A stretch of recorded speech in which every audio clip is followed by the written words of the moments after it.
okay with your food, that's bad. So yan, pero paano kung mismo ang paggawa ng pagkain ay masaya na? Lusot na yan kay Mami, lalo na pag gagawin ninyo together itong bread art. Naku, kasama natin ngayon si Miss Vicky Veloso Barrera, owner and head teacher ng Tiny Kitchen para turuan tayo ng masayang baking process na ito. Hi Vicky, welcome to Mars. Hi. Yeah, we're going to start with our yeast dough. Okay. Now, this is a sweet one. So, Sweet dough. yeah. So, we're going to use milk to wake up our yeast. So, this is 3/4 cup of lukewarm milk. And then we have yeast, which is parang dormant seed siya. Pero actually, hindi siya seed. It's a single-celled fungus. Wow. And this is what will make our dough Right. Yeah, you have to explain this to the children para they can understand. Okay, so we need 1 1/2 teaspoons of this, and you know na pag gumagamit ng teaspoon, kailangan level. Ayun. Okay. And Hindi ka ba then, nagbe-bake ka, Bea? I need half teaspoon of sugar. Nagluluto ako pero hindi po ako nag-bake. Dahil di ba, hindi sa akin pwedeng baking kasi hindi ako makain ng cake. Okay. Now, while we're waiting for the yeast to wake up, we'll measure our flour. I think it's actually pre-measured already. 1 3/4 cups of flour.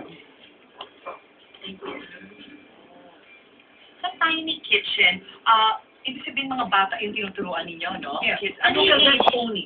Children only. 4 to 19. You know what po, before I was a Tiny Kitchen, I was a Starstruck kid. Yes. Reunion ito. Iba na dito sa Mars, nakita ko na dalawa. Did you have fun at that Yes, time? of So we have melted butter here, and then we need an egg. So to crack an egg, the easiest way, if it's on something hard, 2 thumbs, and then pull apart. Okay. And we just need a little bit of salt. And this is our sweet dough. Ngayon, this dough can make cinnamon rolls, donuts, cheese bread. Ayun ang base niya Yes. pala. Okay. So we stir it as much as we can in the bowl, and then when we cannot stir it anymore, we have to knead the dough. Ngayon, yung kneading the dough is important because it develops the gluten, yung protein ng Okay. flour. So that's why you need to do it. Now, Now, parang hindi siya lumpy. Di ba pag hindi siya ninit, parang medyo lumpy-lumpy. yeah, okay lang yan. Maganda yung sticky. Kasi it just means that the finished product will be nice and soft. Right. Oo, okay. So you don't want to add more flour to the dough. You just want to coat it with a lot of flour, then coat your hands So also. that it won't stick Yes. to your hand. Yeah. See, so if you coat it well, and then you can eat it, it's not sticking. Alright. No problem. And I'm not adding any flour to the dough. So when it's finished, we let it rise, and it should look like this. Okay. It will double in bulk, and then you can make it into any shape that you like. Yeah, Yan na yung you can play with it now. If you wanted to make, kasi this is the same dough for cinnamon rolls. For cinnamon rolls, I just need to flatten the dough out into like a rectangle. Just a little bit more flour. Here you go. Okay. And then you sprinkle it with the cinnamon sugar. Ayun o. Ayun o. And you can put raisins, although most of my students now gusto nila chocolate chip. Lahat And na then pwede you lagyan just- ng tsokolate. Yeah, you just roll it up. And then this is the cool thing about cinnamon rolls, the way you cut it. You don't use a knife. You use thread. Thread. Parang Yeah. threading, pero ano. Kasi, Where's the bread? depends on what you're making. Pero for cinnamon rolls, kasi kung knife, napipisa eh. You know, you cut it lang like that, Masyado kasi and it cuts it, perfectly. Okay. And my students love this, and that's what I love.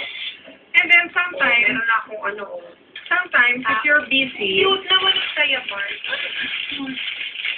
sometimes you might be busy and you don't have time to make the dough. Oo. You can just buy French bread, pandesal, Alright. sliced bread. You just cut slices. And then you can put pesto sauce. Ayan. You can put a little homemade or bought pesto Yeah. sauce. Oo, Bottled pwede. one. Right. Yeah. Although it's very easy to make lang at home. In my cooking for to cook the recipe there. Yes. You put cheese on top and then you bake it in the oven and then it's like that. Voila! Yeah. At sa mga bata na gusto matuto, is it just a summer course that you offer or throughout the year? It's the whole year kasi yung summer, Philippine summer is from March to June. Tapos starting July, yung mga balikbayan. Yes. And it's more important for them pa to learn how to cook. Kasi, syempre, abroad, walang silang... Oo nga, right. Ano, How do they get in touch with your school pag gusto mag-enroll? through the website. Okay. tinykitchen.com.ph. Okay, sabi po nila na baking daw is precise. Dapat lang, it's a science, di ba? So, ano yung dapat iwasan ng mga Mars natin para hindi pumalpak yung pag-bake nila?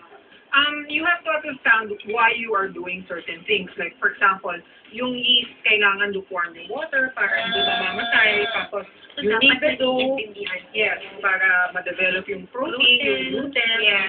And then when we do apple pie, I explain to them why they have to cut the butter into the flour.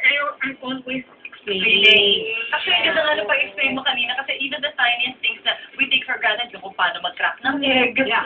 correctly, di ba, nandun Yeah. lahat. Yeah. Oh, thank you so much, Galing Miss Vicky. naman. It's a pleasure and an honor to have you here. Yes, thank you. Thank Thank you. you. Yan, Bea, look, it's for you. O, ito, up next po, ang tatong very game and good sports na Beanatics, ang magdidress up ala Bea, susunod po yan dito sa Mars!